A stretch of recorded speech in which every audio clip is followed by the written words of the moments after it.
second project we're going to look at, we're going to use the pearl hexagon foundations again, but you could do this with the square pearl square foundations as well if you wanted to.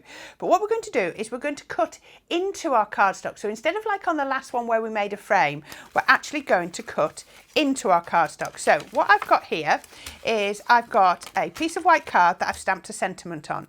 And what you want to do is you want to pop your die. So this is one with your cutting edge, and we're going to pop that onto the left hand side. And then I've got my dotty detail one, and I'm going to pop that around there like that. Now when you cut that out, this is the effect you're going to get. So can you see the cutting blade cut the aperture, and then the pin dot put that detail in as well.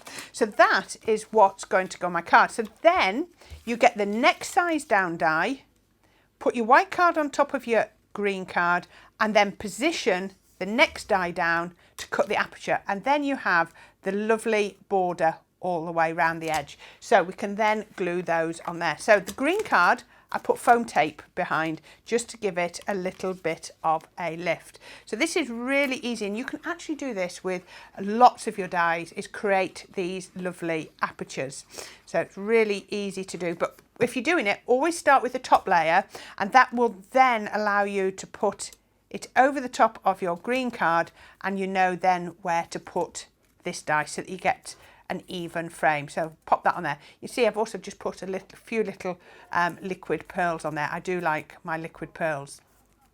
So before we put that onto the card, I'm just going to show you this charisma. So this is the charisma for the pure white crescent. As we said, it's double-sided, so you've got side A and then you've got side B. Side B has a bigger bleed around the outside, so you can just do cut that. Now you always know, whenever I put stuff through my die cutter, I never tend to put the whole sheet through.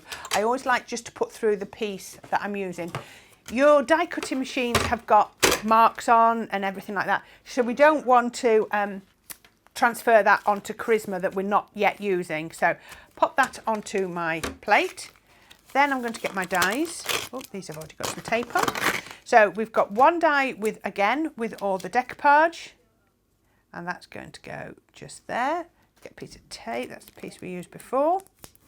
Put that on there, and then we've got our beautiful crescent. Do you like these? These extra little bits that just make it for me. I think this one, I've always keep saying this one possibly is my favourite.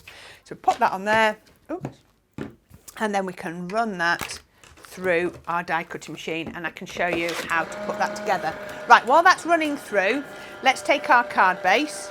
And look at this, this is our pattern paper again. Isn't that absolutely beautiful? So we've got the white flowers, and again, I've just checked the way of the text, so I'm putting that to make sure it goes the right way.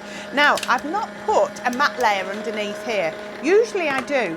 This time I haven't.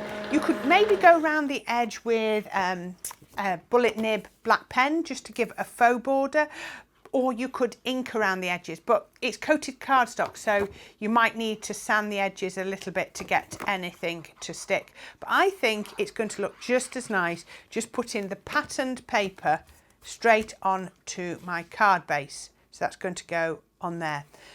But I don't need to worry about that because I've got my contrast colour with my green and my white. Look at that straight away. Can you see how I've framed the flower up just there?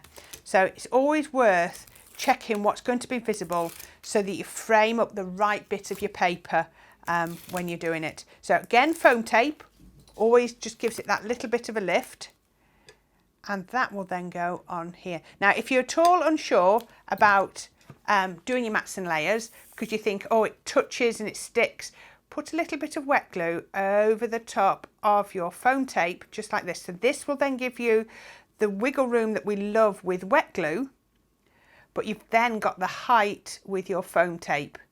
So if you're just a bit concerned that it's going to touch, it's going to stick before you've got it in the right place, put your wet glue over the top of your foam, and then that now, can you see, will actually move until I press it hard, commit to the stick and press it down. There we go. So that is my card base. It's going to sit just like that. Okay, so let's have a look what's in here that we've been cutting.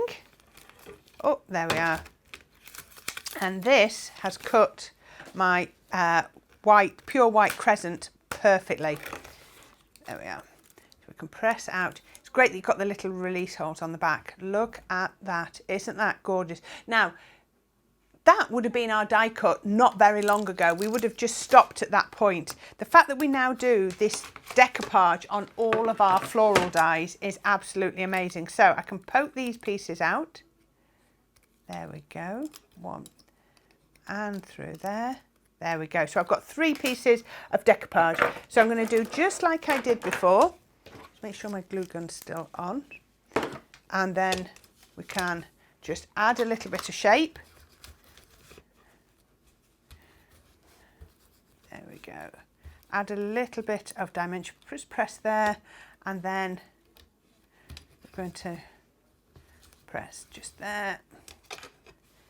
And let's just turn that back up. There we go. And then where's my, there it is, glue.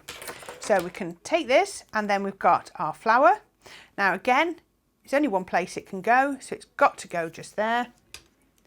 And that's going to go just on there like that. And then this one's going to pop on the top to make even more dimension. And that's going to go just there.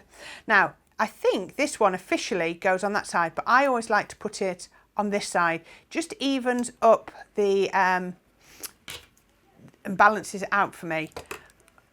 But I just like to put it just there. So you still got a little bit of decoupage on both sides. Look at that. That is all it takes to create your decoupage and your 3D flowers. So we can bring our card back in. I'm just going to show you what I've done with these. That looks lovely, but I've actually gone in with my liquid pearls, and I've just put some liquid pearls in the centre there because I think that looks really pretty. And then I'm just going to create a crescent around here. Let's just pop that. Let's go like that's better. There we go. We're just going to hug the side of there. Now, if you need to, what I might actually do is I might just trim that one off and that and put those back on in a minute. So let's put this one on. No, this one on first. Think it through, Corinne. There we go. Pop that on there, and that's going to hug round that corner to there. Then I'm going to take this one, and that's going to hug all the way around the other side. Let's just go round to there. So mirrored image, and then I've just got this little piece that I trimmed off, and I can then just poke it back in wherever I want it to go. So the only other little bit I need to do is I've created a multi-loop bow. Let's pop that in that top corner. So can you see by adding the bow, I've just balanced out because it was a little bit top heavy onto this side because this is where all the flowers were. Adding the bow, we've balanced it out, and that is our beautiful card. I think that that is really pretty because we've kept a lot of the white. Don't be scared by white, but we've added the beautiful flowers.